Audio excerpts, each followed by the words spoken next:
नमस्ते, मैं रुनिता कांजीलाल और अगले 12 जनवरी को आपके शहर कुमारघाट में आ रही हूँ।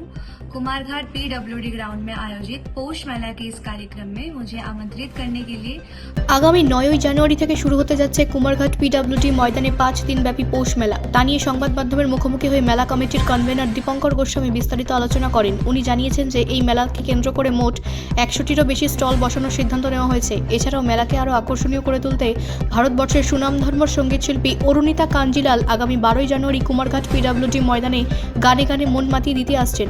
এছাড়াও মেলাকে আরও আকর্ষণীয় করে তুলতে ত্রিপুরার বিখ্যাত সঙ্গীতশিল্পী, যিনি এখন বর্তমানে বোম্বেতে রয়েছেন, কৃষ্ণকলি সাহা, আগামী 10ই জানুয়ারি আপনাদের গানে গানে মন মাতিয়ে দিতে আসছেন।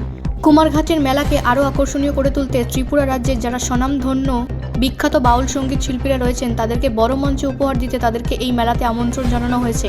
তারা সকলেই আপনাদেরকে গানে গানে মন মাতিয়ে দিতে আসছেন। মেলা শুরু হবে আগামী 9ই জানুয়ারি থেকে কুমারঘাট পিডব্লিউডি ময়দানে। যে মেলা শুরু হবে সেটি আগামী 13ই জানুয়ারি পর্যন্ত চলবে বলে জানিয়েছেন মেলা কমিটির কনভেনর দীপঙ্কর গোস্বামী। মেলাকে আরও আকর্ষণীয় করে তুলতে ধামাইল প্রতিযোগিতা এবং আলপনার প্রতিযোগিতা, যারা এই প্রতিযোগিতায় অংশগ্রহণ করতে চান তারা আগামী 5ই জানুয়ারির মধ্যে কমিটির সাথে যোগাযোগ করার জন্য অনুরোধ করা হচ্ছে। তা নিয়ে আগামী 9ই জানুয়ারি থেকে 13ই জানুয়ারি পর্যন্ত কুমারঘাট পিডব্লিউডি ময়দান জাঁকজমকপূর্ণ থাকবে। কুমারঘাট পৌষ মেলা কমিটির পক্ষ থেকে আপনাদের সকলকে জানাই আন্তরিক শুভেচ্ছা, অভিনন্দন এবং আমাদের ডাকে যারা সাংবাদিক ভাই বন্ধুরা এসেছেন আপনাদেরকেও জানাচ্ছি অসংখ্য ধন্যবাদ। তো আজকে যেই কারণে আমরা এই প্রেস কনফারেন্স করছি, আপনারা জানেন গত বছর 2025 সাল থেকে যেহেতু আমাদের কুমারঘাটে দেও নদী ও মনু নদীর একটি সঙ্গমস্থল রয়েছে, একটি পবিত্র স্থান, তাকে কেন্দ্র করে আমাদের মাননীয় বিধায়ক ভগবান চন্দ্র দাস মহোদয়ের আন্তরিক প্রচেষ্টায়, ওনার উদ্যোগে আমরা একটি সর্ববৃহৎ আকারে পৌষ মেলা 2025 আমরা শুরু করেছিলাম। সেখানে পিঠাপুলির উৎসব হয়েছিল, আমাদের এসএইচজি মা বোনেরা এখানে স্টল দিয়েছিলেন এবং সেটার একটা ব্যাপক প্রতিক্রিয়া আমরা কুমারঘাটবাসীর মধ্যে আমরা লক্ষ্য করতে পেরেছি।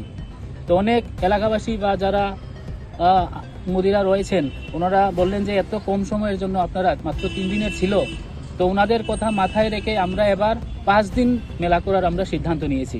সেটা আগামী 9 জানুয়ারি 2026 থেকে 13 জানুয়ারি 2026 পর্যন্ত আমাদের এই পূর্ত দপ্তরের মাঠে সেটা অনুষ্ঠিত হবে এবং এই মেলাকে কেন্দ্র করে প্রত্যেক দিন সেখানে থাকছে বিভিন্ন ধরনের রকমারি অনুষ্ঠান, কচিকাচা বাচ্চাদের নিয়ে অনুষ্ঠান এবং প্রত্যেক দিন একজন আমাদের ত্রিপুরার যারা শিল্পীরা রয়েছেন তাদের কথা মাথায় রেখে প্রত্যেক দিন আমাদের যারা ত্রিপুরার বাইরে গিয়ে বা প্লেব্যাক সিঙ্গার রয়েছেন তাদেরকে আমরা এই মঞ্চে আমরা আমন্ত্রণ করব এবং 12ই জানুয়ারি আমরা এই মঞ্চে আমাদের বিখ্যাত শিল্পী অরুণিতা কাঞ্জিলালেরও আমাদের এখানে আমন্ত্রণ জানাবো এবং উনি আমাদের সম্মতি প্রকাশ করেছেন।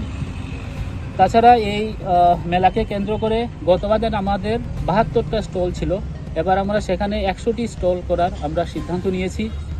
তাছাড়া যারা ব্যবসায়ীরা রয়েছেন আমরা আমন্ত্রণ জানাবো আমাদের এই মেলাতে অংশগ্রহণ করার জন্য এবং এই মেলাকে কেন্দ্র করে আমাদের মধ্যে থাকবে গতবারের মতো যে আমাদের ধামাইল প্রতিযোগিতা এবং আলপনা প্রতিযোগিতা, সেগুলি এবার আমাদের এই মেলাতে থাকবে।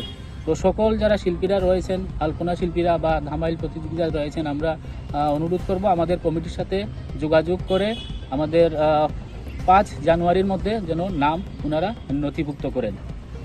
তাছাড়া আমাদের ঐতিহ্যবাহী মকর সংক্রান্তির যে সংক্রান্তির বাজার, সেটা আমরা গতবার সেখানে অনুষ্ঠিত করেছিলাম এবং জনগণের মধ্যে আমরা ব্যাপক প্রতিক্রিয়া লক্ষ্য করতে পেরেছি। এবারও রকমারি মাছের সম্ভার এবং সবজির সেই বাজার আমরা এই মেলাতে আমরা এবারও অনুষ্ঠিত করব। তো সকল ব্যবসায়ী যারা আছেন আমরা অনুরোধ রাখবো আমাদের এই মেলাতে অংশগ্রহণ করার জন্য এবং কুমারঘাটবাসী যারা আছেন সকলের কাছে আমরা এই আমাদের মেলা কমিটির পক্ষ থেকে আমরা আন্তরিকভাবে সাহায্য চাইছি, যাতে আপনাদের সহযোগিতায় আমাদের মেলাটা গতবারের মতো যাতে আমরা সাফল্যমণ্ডিত করে তুলতে পারি, এই আবেদন রইল প্রত্যেকের কাছে। তো আজকের এই সাংবাদিক সম্মেলনে আমাদের মধ্যে উপস্থিত রয়েছেন আমাদের কেশিয়ার, যিনি মেলা কমিটির নিধিভূষণ পাল, কালচারাল কমিটির কনভেনার আমাদের রিঙ্কুদা রয়েছেন, আমাদের প্রচার কমিটির কনভেনার চন্দ্রশেখর দাস এবং মাঠ সজ্জা ও ডেকোরেশনের যিনি কনভেনার রূপক পাল আমাদের মধ্যে উপস্থিত রয়েছেন এবং আমাদের এই সর্বোপরি অ্যাডভাইজারি কমিটির যিনি চেয়ারম্যান রয়েছেন আমাদের মাননীয় বিধায়ক ভগবান চন্দ্র দাস মহোদয়, এবং আমি দীপঙ্কর গোস্বামী রয়েছি এই ওয়ার্কিং কমিটির কনভেনার। আচ্ছা, এই মেলাটা এবার কত বছরে পা দিয়েছে? এবার দ্বিতীয় বছর, গত বছর প্রথম বছর শুরু হয়েছিল, এবার দ্বিতীয় বছর, এবং এটা আমরা বছর সেটা আমরা কন্টিনিউ করে যাব। আর মেলা পরিচালনা করতে যে খরচাগুলো আসে এটা প্রত্যেকবারই আমরা জনগণের কাছে যাই, মানুষ আমাদের সাহায্য করেন, আমরা কালেকশন করি। তাছাড়া গত বছর আমরা নিঃশুল্ক ছিল, যে স্টলগুলি ছিল কোনো ধরনের আমরা কোনো শুল্ক নিই। এবার সামান্য একটা আমি যারা স্টল অংশ আমরা একটা শুল্কের ব্যবস্থা সেখানে রাখবো। অনুমান একটা বাজেট কত টাকা? আমাদের বাজেট সেটা মোটামুটি 15 লক্ষ টাকার মতন হবে, যেহেতু আমার বাইরের একজন শিল্পী আমরা সেখানে আমন্ত্রণ জানাচ্ছি, খরচাপাতির একটু বেশি হবে, এবং এলাকাবাসী যারা আছেন সম্মত হয়ে আমাদের সাহায্য করেন। এই ওনাদের সাহায্যের উপরে আমরা মেলাটা সংগঠিত করে থাকি। কুমারঘাট থেকে রুকন পালের রিপোর্ট, রাষ্ট্রীয় প্রসার বাংলা।